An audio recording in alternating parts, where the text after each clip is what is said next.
Salut tout le monde et bienvenue dans cette revue de presse. On démarre avec le show du PSG face à l'Atlético de Madrid. Début de Coupe du Monde des clubs parfait pour Paris qui a écrasé l'Atlético 4-0 à Los Angeles sous une chaleur étouffante. La tournée des étoiles écrit l'équipe. Un clin d'œil à la Cité des Anges mais surtout au récital parisien qui continue, même de l'autre côté de l'Atlantique. Ce PSG-là est toujours injouable comme l'écrit le journal Le Parisien. À aucun moment l'Atlético n'a été en mesure d'inquiéter Paris. Si le PSG a beaucoup de force, le milieu est sûrement son atout numéro 1.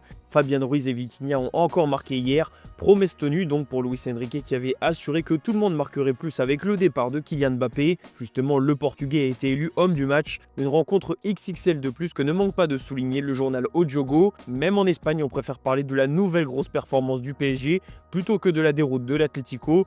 Le même contenu sur un autre continent, ajoute Marca. Pour être concis sur ce PSG champion d'Europe, il va en falloir beaucoup plus que ce qu'a montré l'Atlético pour l'arrêter. Justement, en parlant de l'Atlético, AS évoque un échec mondial. Des semaines que le club madrilène annonce prendre au sérieux cette Coupe du Monde des clubs afin de décrocher un titre cette saison. Sauf qu'hier soir, on n'a vu que le mauvais visage des colchoneros, cauchemar américain mais surtout cauchemar tout court. L'Atlético n'a jamais inquiété le PSG qui n'a même pas eu besoin de forcer. Une performance décevante qui se traduit par celle des Français. Antoine Griezmann a été invisible offensivement. Clément Lenglet lui a beaucoup souffert avant de se faire exclure en fin de rencontre. On a fait un match catastrophique sur tous les plans.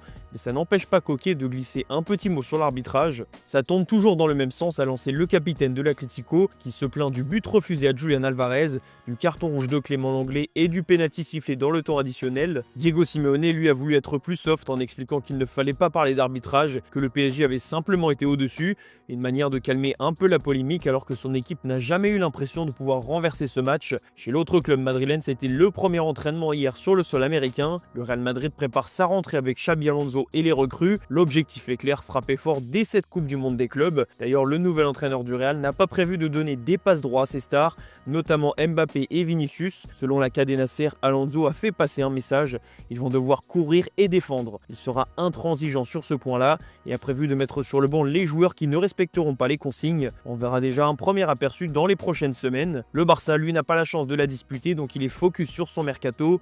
Sport l'annonce ce lundi sur sa une. Le club catalan n'a pas l'intention de dépasser plus de 60 millions d'euros pour s'offrir Luis Diaz. Vu son âge, Barcelone estime que 60 millions est un prix cohérent pour l'international colombien. Le média ajoute que son salaire ne devrait pas être un problème. On va reparler de cette Coupe du Monde des clubs avec le Bayern Munich. Le club bavarois célèbre sa première fête de la meilleure des manières. Victoire écrasante 10-0 contre Auckland pour l'ouverture de son tournoi. Un sommet franco-allemand, écrit l'équipe, parce que les Français ont brillé, notamment Kingsley Coman, auteur d'un doublé et d'une passe D.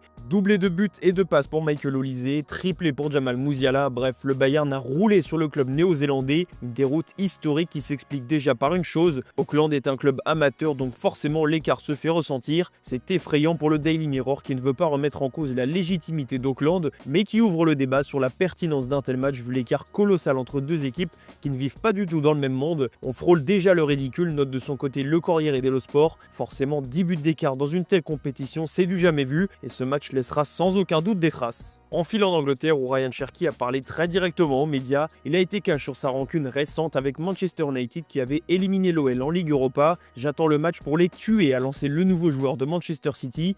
Cherki a aussi évoqué le Ballon d'Or, un objectif atteignable maintenant qu'il a signé chez un cadre européen. Regardez Rodri, il a gagné le Ballon d'Or ici à Manchester City, donc c'est clair qu'avec City c'est possible et je suis ici pour ça. En tout cas, Ryan Cherki a fait des heureux dans l'effectif, notamment Ilkay Gundogan qui se réjouit du mercato réalisé par son club avec les arrivées de Tijani Reinders et Ryan Cherki dans le secteur offensif. Manchester City prépare l'avenir et ambitionne déjà de rebondir sur cette Coupe du Monde des clubs. Cole Palmer lui aussi voudra briller. Le Daily Mirror parle du joueur de Chelsea comme un joueur qui doit prouver qu'il fait partie des meilleurs du monde. Après avoir montré son talent en première ligue, Cole Palmer a l'occasion de montrer à tout le monde qu'il peut rivaliser avec les plus grands. On va finir cette revue de presse en Italie avec l'officialisation hier de Gennaro Gattuso en tant que sélectionneur de la squadra Azzurra. L'Italie se prépare à gronder avec l'arrivée de Rino. L'Italie est à lui, mais Gattuso sait qu'il sera très attendu. L'objectif suprême est de se qualifier pour la prochaine Coupe du Monde, puisqu'on rappelle que l'Italie n'a pas joué le mondial depuis 2014, soit 11 ans. Une éternité pour une nation qui en a déjà gagné 4. Gattuso devra aussi rajeunir l'effectif et transmettre son expérience. Bref, la tâche est énorme et son passé de coach peut inquiéter, mais l'Italie a confiance en sa légende. Côté mercato, l'AC Milan continue sa petite révolution. Granit Xhaka est l'un des objectifs du club lombard qui accélère sur le dossier. Xhaka est sous contrat avec le Bayer Leverkusen jusqu'en 2028, donc il faudra que Milan soit convaincant. Un mot sur l'Olympique Lyonnais, le mercato ouvre officiellement aujourd'hui, donc c'est le début des grandes manœuvres pour Lyon. Comme l'explique le Progrès, personne n'est intransférable à l'OL et une fois de plus, le passage devant la DNCG devrait conditionner la suite de l'été lyonnais. Du côté du Paris FC, on est plus sur un niveau financier mais surtout plein d'ambition. Le promu aurait déjà fait une offre au FC Nantes pour Moses Simon. On parle d'un montant de 5 millions d'euros, mais les Canaries en attendent au moins 10 de plus, surtout que l'Arabie Saoudite et la Turquie restent à l'affût. Bref, le Paris FC n'a pas fini de faire parler sur ce mercato estival. C'est la fin de cette revue de presse les amis, merci de l'avoir suivi et on se donne rendez-vous en fin d'après-midi pour le JT Foot Mercato.